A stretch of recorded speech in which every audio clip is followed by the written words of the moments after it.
Vous êtes-vous déjà demandé ce qui se passerait si Muzan gagnait? Que ferait-il ensuite et y aurait-il encore quelqu'un pour l'arrêter? Les réponses à ces questions sont en fait très surprenantes et ne sont probablement pas celles auxquelles vous vous attendez. Voyons d'abord comment Muzan aurait pu gagner. Au total, 4 grosses erreurs l'ont empêché de gagner et 2 d'entre elles se sont produites à quelques minutes d'intervalle. Par exemple, dans la saison 1 de l'anime, la toute première occasion qu'a Muzan de gagner est lorsqu'il rencontre Tanjiro pour la première fois à Tokyo.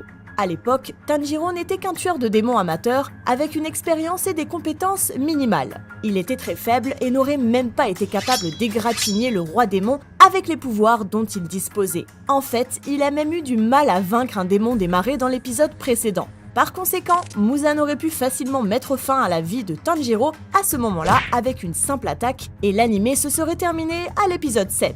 Mais ce n'est pas ce qui s'est passé.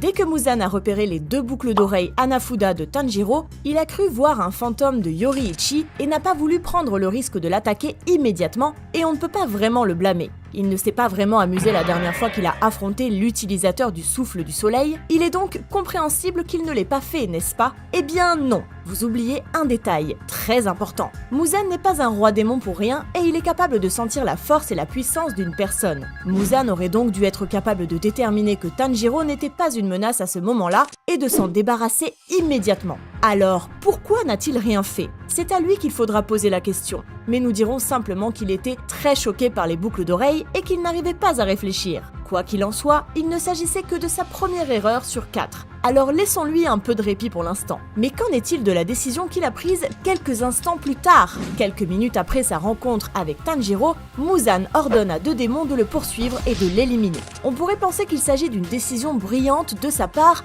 mais ce n'est pas vraiment le cas. Il n'y a rien de mal à envoyer ses subordonnés s'occuper de Tanjiro. Ce qui ne va pas, c'est qu'il a envoyé Susumaru et Yaaba, qui ne font même pas partie des 12 lunes démoniaques. Si je comprends bien, Muzan a fui Tanjiro parce qu'il avait peur de lui, et son plan était d'envoyer ses 2 démons les plus faibles pour se débarrasser de lui. Ce type n'est pas si intelligent que ça. Je sais ce que vous pensez. Les lunes démoniaques étaient probablement trop loin à ce moment-là. Même si c'était le cas et que toutes les lunes étaient vraiment trop loin, ça n'a toujours pas de sens à cause d'un petit détail. Muzan a la possibilité de les téléporter où il le souhaite avec l'aide de Nakime et de son château de l'infini. Imaginez s'il avait fait ça et demandé à Doma ou Kokushibo de s'occuper de Tanjiro. S'il avait toujours peur que Tanjiro soit trop fort, il aurait même pu envoyer toutes les lunes supérieures pour s'assurer de sa mort. Imaginez les 7 lunes supérieures marchant vers Tanjiro en même temps, le combat se serait terminé en 1 seconde. D'accord, jusqu'à présent, Muzan a pris de très mauvaises décisions. Mais il n'a sûrement pas fait d'erreur plus grave que celle-là, n'est-ce pas? Faux! Le roi des démons a en fait commis 2 autres erreurs incroyablement stupides. Par exemple, dans la saison 3, lorsque les démons de 6e rang supérieur Gyutaro et Daki combattaient les tueurs de démons, ils ont eu d'innombrables occasions de les éliminer tous. Pourtant, ils ont décidé d'être arrogants et de jouer avec eux à la place. Vous devez vous demander en quoi cela est la faute de Muzan. Eh bien, si vous pensez que Muzan n'était pas au courant de ce qui se passait dans le quartier des plaisirs, c'est probablement que vous avez manqué cette petite information dans le manga. Dans le chapitre 182, il a été révélé que le roi démon peut voir à travers les yeux de tous les démons qu'il a créés, ce qui signifie qu'il aurait dû être capable de voir que Gyutaro et Daki combattaient Tanjiro et, au vu de la tournure du combat, Muzan aurait pu facilement envoyer de l'aide à travers le château de l'infini et finalement vaincre Tanjiro. Mais qu'a-t-il fait à la place? Il a regardé les 2 démons se faire battre par les tueurs de démons et a décidé de ne rien faire. Les actions de Muzan donnent l'impression qu'il a encore sous-estimé les pourfendeurs de démons ou qu'il ne voulait tout simplement pas tuer Tanjiro, ce qui serait encore plus illogique. La dernière et la plus grave des erreurs commises par le roi des démons, qui a entraîné sa mort, s'est produite au cours de l'arc du château de l'infini. À la fin du chapitre 136 du manga, Muzan décide de prendre son courage à 2 mains et d'affronter enfin les tueurs de démons en personne. Mais c'est justement là qu'il commet une erreur aussi cruciale que stupide. Il ne fait aucun doute que Muzan est incroyablement puissant, mais entrer dans la forteresse de l'ennemi tout seul, ce n'est pas vraiment la meilleure idée, n'est-ce pas? Et pour quelle raison? Seulement pour insulter Kagaya en lui disant qu'il est vieux et moche. Allez mec, tu peux faire mieux que ça. À cause de cette décision, Muzan a été blessé par des explosifs et s'est vu injecter du poison. Il n'a donc pas pu combattre les piliers tout de suite, a dû se régénérer et attendre que toutes les lunes démoniaques soient vaincues. Réfléchissez un instant. Et si Muzan avait élaboré un plan solide et transporté immédiatement tous les piliers dans le château de l'infini? Ainsi, il aurait pu attaquer les tueurs de démons en même temps que les lunes démoniaques, ce qui lui aurait permis de remporter la victoire en un rien de temps. On aurait pu penser qu'après avoir vécu plus de 1000 ans, Muzan serait assez expérimenté pour éviter une telle erreur, mais je suppose que l'expérience ne vient pas avec l'âge dans le cas de Muzan. Ok, avant d'expliquer ce qui arriverait au monde si Muzan parvenait à vaincre tous les tueurs de démons, voyons d'abord si l'armée des pourfendeurs de démons aurait pu faire quelque chose pour l'arrêter. Souvenez-vous des 2 premières occasions qu'a eu Muzan de tuer Tanjiro. À l'époque, l'armée des tueurs de démons n'avait aucune idée du lien entre Tanjiro et Yoriichi. Ils ignoraient à quel point il était spécial et qu'il possédait le pouvoir du souffle du soleil.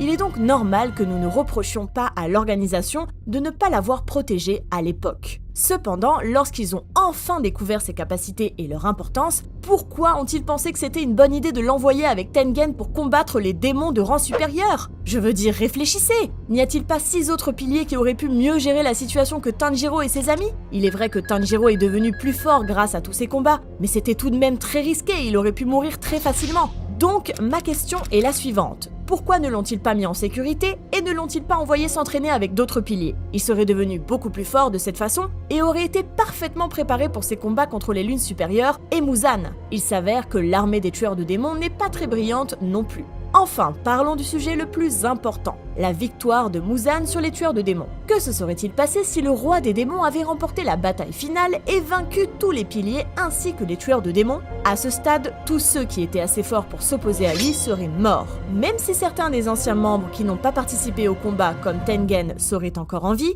ils ne pourraient absolument rien faire. Après avoir vaincu les tueurs de démons lors de la bataille finale, Muzan atteindrait son objectif d'immortalité en mangeant Nezuko. Cela signifie qu'il aurait réussi à conquérir le soleil et cela ferait de lui un être invincible. Alors, avec ses nouveaux pouvoirs et son immortalité, que ferait le grand roi démon? Si vous pensez qu'il tuerait tous les humains, créerait une armée de démons et ravagerait le monde, vous vous trompez complètement. Il y a quelques indices dans l'anime qui nous disent exactement ce qu'il ferait. Si l'on en juge par le caractère de Muzan tout au long de la série, il n'a pas l'air d'être le genre de méchant qui se réjouit d'une destruction inutile et insensée. Non, il est bien plus élégant que cela. Et la destruction massive n'est absolument pas son style. Prenons l'épisode 8, lorsqu'il se trouve à Tokyo et qu'il tombe sur des personnes ivres dans une ruelle. Compte tenu de sa force et du fait qu'il est diabolique, Muzan aurait pu les achever sur le champ. Mais il a fait preuve d'une grande sophistication en étant le premier à s'excuser. Après qu'il l'ait empêché de partir, il s'est à nouveau excusé et a essayé de partir sans les blesser. En voyant cela, il est évident que Muzan n'est pas un méchant ordinaire qui cherche à semer le chaos et la destruction. Sa motivation serait probablement de régner sur le monde et il préférerait garder les humains en vie. Il s'efforcerait probablement de dissimuler son identité d'humain normal, comme il l'a fait à maintes reprises dans l'anime. De plus, comme plus rien ne le menacerait, il n'aurait pas besoin de partager ses pouvoirs avec d'autres démons. Il est donc fort possible qu'il tuerait les dernières lunes démoniaques et devienne le seul démon existant. Les membres restants de l'armée, Kiriya, Sakonji et Tengen, essaieraient probablement de réformer l'organisation en recrutant de nouveaux membres et en les entraînant. Mais ce serait en vain car Muzan serait littéralement inarrêtable. Son seul point faible était le soleil, et sans cela, il n'y aurait aucun moyen de le vaincre. L'homme les vaincrait facilement et les écraserait s'il essayait de faire quoi que ce soit contre lui. En fin de compte, Muzan réaliserait son vœu d'immortalité et régnerait sur le monde en tant que roi pendant des milliers d'années sans que personne ne puisse rien faire pour l'arrêter. Vous êtes-vous déjà demandé si toutes les lunes démoniaques pouvaient vaincre Muzan? Eh bien, cliquez sur cette vidéo pour le découvrir. La réponse pourrait vous surprendre.